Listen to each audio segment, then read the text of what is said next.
What's going on, friends? It's your main man Murder, back here to reintroduce you to the king of tier 6 ranked, the Z-35. For those of you who know, you already know what an absolute wrecking ball this ship is for ranked. But for those of you who don't, stick around to see why so many of the premier players and legends have chosen the Z-35 to quickly rank out with. In this video, I'm going to show you some fundamental tips for playing destroyers in ranked and why the Z-35 is so good at executing these fundamentals. If you don't play destroyers much or ever, it's also good to watch this video to gain some valuable insight into the mindset of an above average destroyer player and what it is that he or she is trying to accomplish in defeating you in a ranked battle. And please remember that just because we are smack dab in the middle of a rank season doesn't mean that the tips I share with you in this video won't apply to standard battles as well. So thank you in advance for hitting that subscribe button and leaving all those salty comments below. Now before we get in, I've got a few commander builds for you, but I want to talk to you briefly about why I bring a destroyer into ranked, because I wouldn't consider myself a destroyer main. I do it because it's the most important ship on the map for both teams. And if your team can kill the enemy destroyer quickly, and you, as the other DD, remain alive for the entirety of the match, your team will most likely win that battle. And in ranked tier 6, where all that matters is winning, the Z-35 can hunt down and kill an enemy destroyer more efficiently than any other destroyer. Period. Take it to the bank. If you're watching this video and you rarely play destroyers, do not, I repeat, do not go buy a Z-35 in the store and start practicing these tactics in ranked battles. Ranked is not a place to practice anything. In ranked, you should be going in with the ship that you feel most confident in. If that's a Talon or a Fiji, great. If that's a Scharnhorst or a North Carolina, awesome. If you only play carriers, stay the fuck out of ranked. We don't need your scrubby ass in our sacred sandbox. Alright guys, we're going to run through two quick commander builds. The first one, very viable. This is the one that I use for ranked. It's Eric Bay, of course, with this base trait that assists with detectability of your destroyer. In skill slot 1, we use Observe It Rage. Highly recommend using this because it's going to help reduce the reload time of your destroyer's main guns and keep those lackluster guns on the Z-35 at a competitive reload time. Obviously, it enhances your detectability range of enemy torpedoes as well, and the loss of rudder shift is negligible. It's not really that big a deal. Look at Me Now, again, is going to keep your detectability nice and low. In skill slot 3, we run Perceptive, not Twist and Track. That incoming damage reduction and torpedo detectability range enhancement is far more valuable than the traverse speed of destroyers' guns. So make sure you're running Perceptive and not Twist and Track with Eric Bay. Smoke on the Water in skill slot 4, and in our legendary slot, we are running Unstoppable for obvious reasons. For inspirations, we've got Sims and Swirsky. Sims, of course, all that extra HP is going to be extremely valuable for those 1v1 destroyer engagements that you're going to be actively seeking out. And Swirsky in your other inspiration slot to reduce detectability. Another build that works really well on the Z-35 is Blue Fioria, if you have her.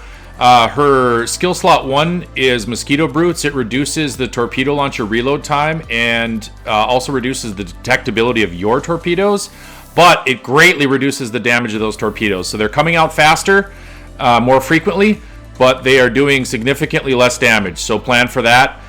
Look at Me Now, of course, again, reducing sea detectability range. I highly recommend using that instead of Fragile Threat. You're going to need that HP to deal again with those 1v1 destroyer battles that you're going to be actively seeking out. Again, Perceptive, Destroyer Be Destroyed in skill slot 4, and Unstoppable again in skills or in the legendary skill slot.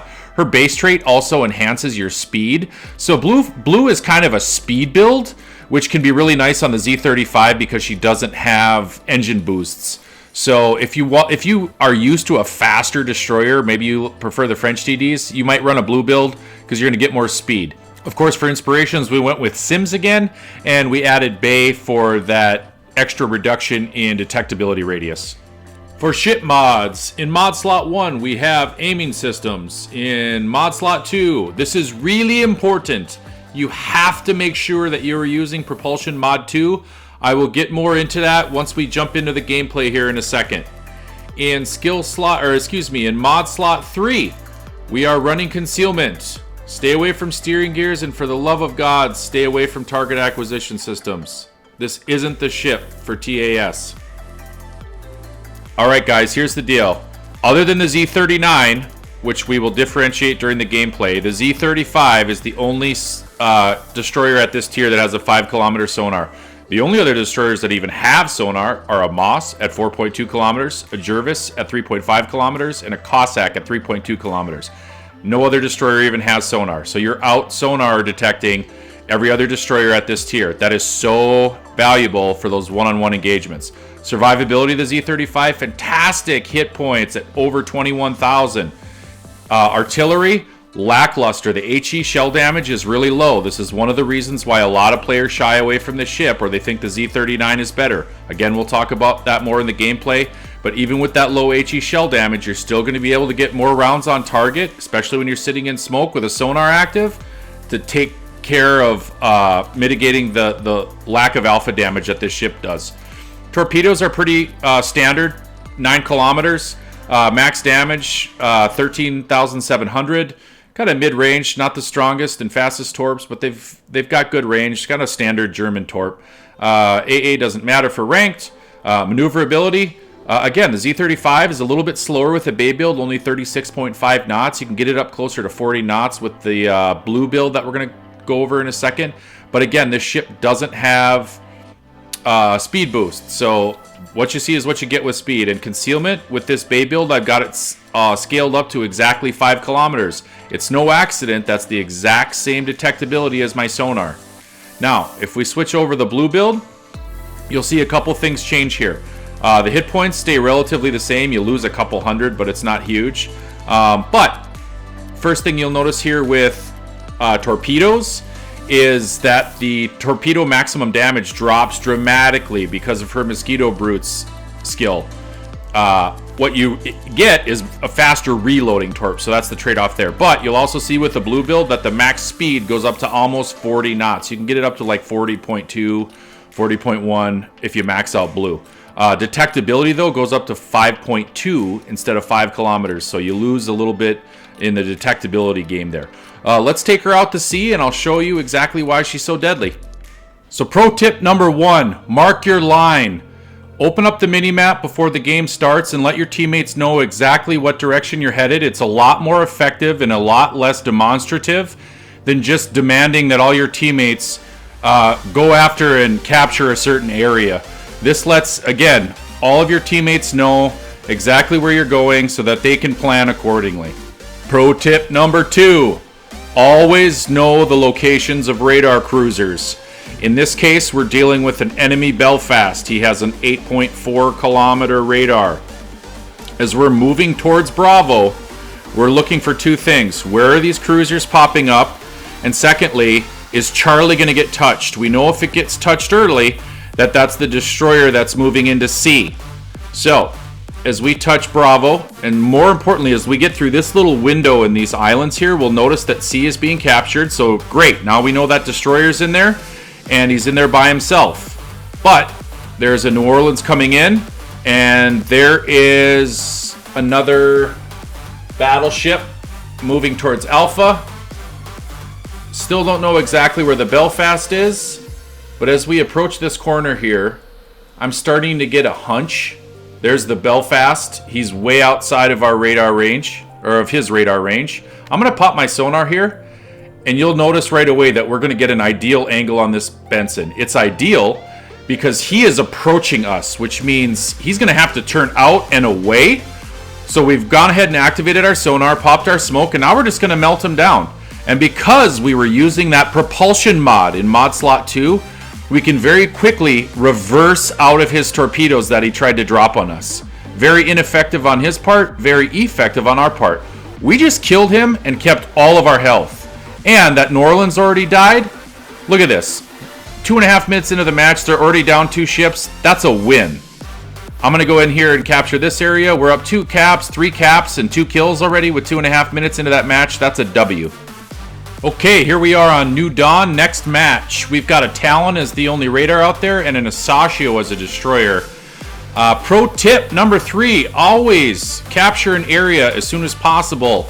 Do not leave it up to your teammates. They can get shot while they're in that cap and it'll reset the cap. Those cap points are so valuable. You have to go in there and get them. Do not leave until you have secured that capture area. You'll notice my twist and track here is starting to tilt. It very briefly started to tilt into Bravo. I'm assuming that was picking up the destroyer, but now it bounced out here. I feel a little onus on myself because I haven't spotted anything yet. Okay, there's something. But I need to get this thing out here identified. And even though I don't see it yet, I'm going to mark these squares out here so my teammates at least know that there's something out there that they need to be worried about. Again, it gives them a chance to not turn their broadside to something. Now this Talon just got spotted, and watch what he does here. It's actually pretty smart. He fires up his radar as soon as he gets spotted, and I actually drift into his radar range here. And he's going to go ahead and get me detected here with his radar for a few seconds. Just enough time for him to get one shot off on me. Not a huge deal. Most importantly, though, I've identified him here. But do I chase him? Do I get all angry and say, oh, I'm going to go kill that Talon? Hell no. Because what's my number 1 job as a destroyer in this game? The most important thing to do as a destroyer in ranked is go find and kill the other destroyer as quickly as possible. Say it with me, folks. Go find and kill the other destroyer as quickly as possible. Very good, everyone. I'm glad we're on the same page. So as soon as I turn back here towards the B cap, you'll see my twist and track arc flips into this area. So I'm letting my teammates know by marking these squares over here approximately where this destroyer is. I'm located as well, but I think that's from the Talon. This Asashio, his objective right now, what he's trying to do is go in here and get some torpedoes on my friendly battleships. So I'm going to try to intercept that, and I'm going to get him spotted up really quick. Now, notice how I haven't popped my sonar yet. It's because he's moving away from me, and he's right on the edge of my sonar detection. I'm putting myself at risk here. I know I'm going to take some shots probably in the rear of my ship, but I fire up my sonar to keep him lit. He's popped his smoke. If I don't continue to pursue him with my sonar, I don't have a chance to keep him lit with my 5-kilometer detection radius. So now look at this. My friendlies can get shots on this Asashio, plus the sonar is going to pick up the Asashio torpedoes that are headed towards my battleships. Huge help for them. And as I round this corner, obviously we're going to just take him down to Chinatown here and completely obliterate him. And I didn't have to waste the smoke screen. Super effective. Now that he's dead, I'm back into a concealed position, and I don't have to worry about getting fired upon. Didn't lose that much health. And look at that. Destroyer's already off the board. So as Ace Ventura once famously said, let's see that in instant replay. Now I want to point out here the alternative if I do not pursue this Asashio. If I get him spotted and I go, oh shit, I'm spotted, and I stop right here and pop my sonar and smoke, I'm going to lose him. He's going to be drifting out of my range. Look how much health he has.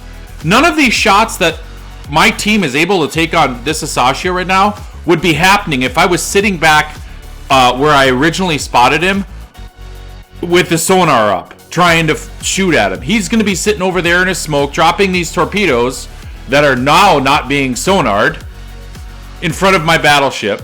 He's going to sneak out the backside of that island because they wouldn't have been able to get up to him in time. And it'd be a huge disaster and a completely different outcome. So I just needed to go through that again. You have to pursue in that situation. If something's moving away from you, you have to pursue him that way. So let's get on with this match. At this point, the destroyer's gone.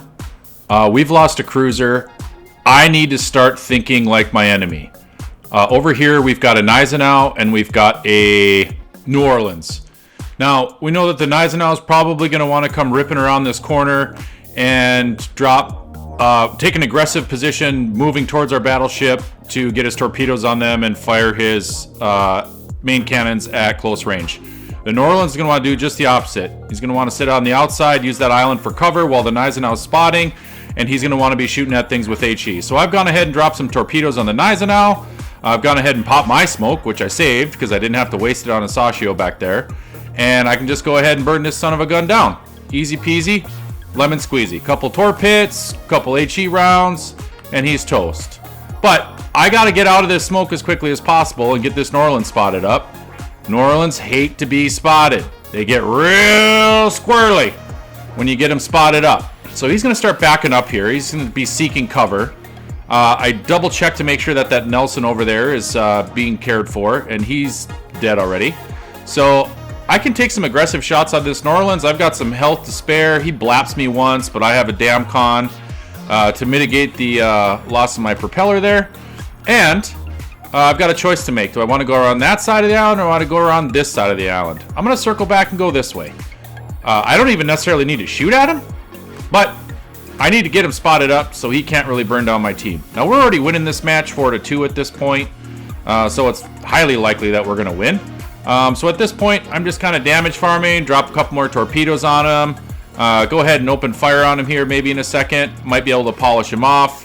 Mostly, I'm just keeping him spotted for all my ships to go ahead and do their thing. I think I get one more torpid here. Yeah, there's one more of those. And do I shoot again?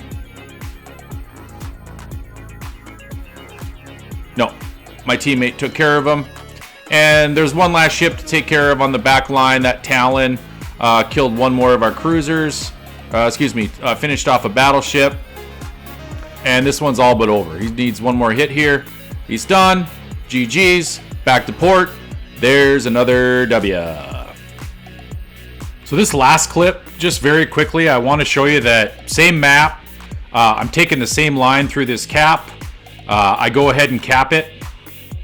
And the only difference is it's a Belfast instead of a Talon, and a Benson instead of an Asashio. I've got the destroyer spotted up in the same area. He's capping B while I'm capping A. There he is. I'm moving in. Now he's moving away from me, right? So I'm not popping my sonar yet. I'm just pursuing. I'm keeping my 5 kilometers of detectability in a place where I'm spotting him, but he's not spotting me. But I make a huge mistake. I didn't have my sonar up, and I take 2 torpedoes here, and I almost die. Now, in pretty much any other cruise or any other destroyer, you're rendered kind of useless at this point. But in the Z-35, watch what happens. He knows he hit me twice, and he's coming in for the kill shot.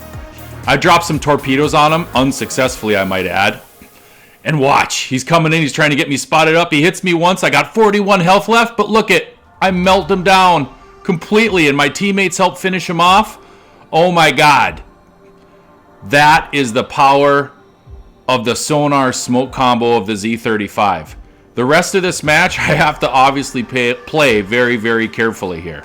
There's not a lot I can do besides spot and drop torpedoes. I'm not going to be doing a lot to fire up the cannons, so to speak. I mean, something could whisper on me and I'd sink.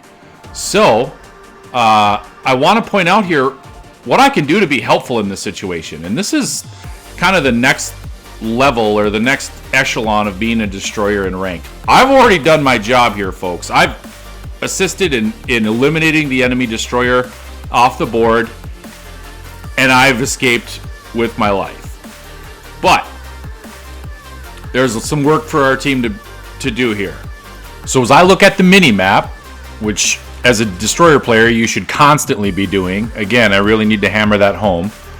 I'm noticing that all the enemy ships right now, there's only one that's actually moving towards me, and that's this Scharnhorst over here. So because my health's so low and because I've got torpedoes in the racked up and ready to go, this is an easy place for me to make a move.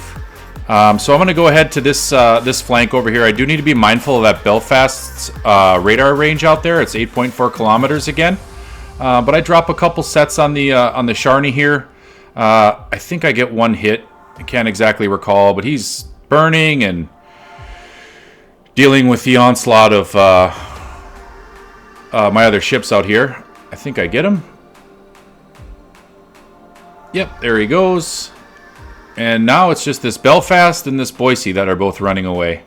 Now, I'm in a weird spot here. I can't really open up on this Belfast. He's almost full health. I'm on a sliver. He's got a radar.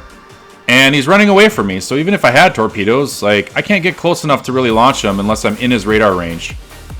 So I'm just going to follow him and keep spotting him for my teammates who, believe it or not, for the next handful of minutes are going to struggle with even landing any shots on him.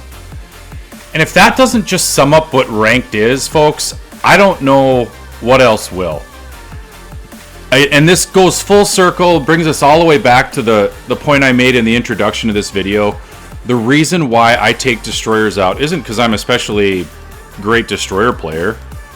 It's because the destroyer is the most important piece on the chessboard here. And I don't want to leave it up to chance and matchmaking to pair me with a horrible destroyer player that's the destroyer that dies first and wrecks it for my team. I want the game to rest squarely on my shoulders and my performance, and that's why I take destroyers. Because you get numpties on your team that might be brand new to the game. You just never know. So I'd rather have a numpty in a cruiser or a numpty in a battleship than a numpty in a destroyer. The Z-35, folks, is the best destroyer at Tier 6 to do ranked in. I am convinced of it. Most of the top players that I talk to would agree with me. For those that don't, man, please leave some comments, please leave some comments down below. I'd love to read them. I'd love to have a lively discussion or debate about it. And more importantly, I'd love to have you join me on the stream to talk about it live. I stream usually 3-4 nights a week on both Twitch and YouTube. So if you do subscribe to this channel, you will get an update as to when it is that I'm going live. We do have some big events planned for the next coming weeks and months. So make sure you go ahead and follow if you're feeling froggy for it, and we'd love to have you join us on the stream. And if I don't see you there, like I always say, we'll see you on the seas. Murder out.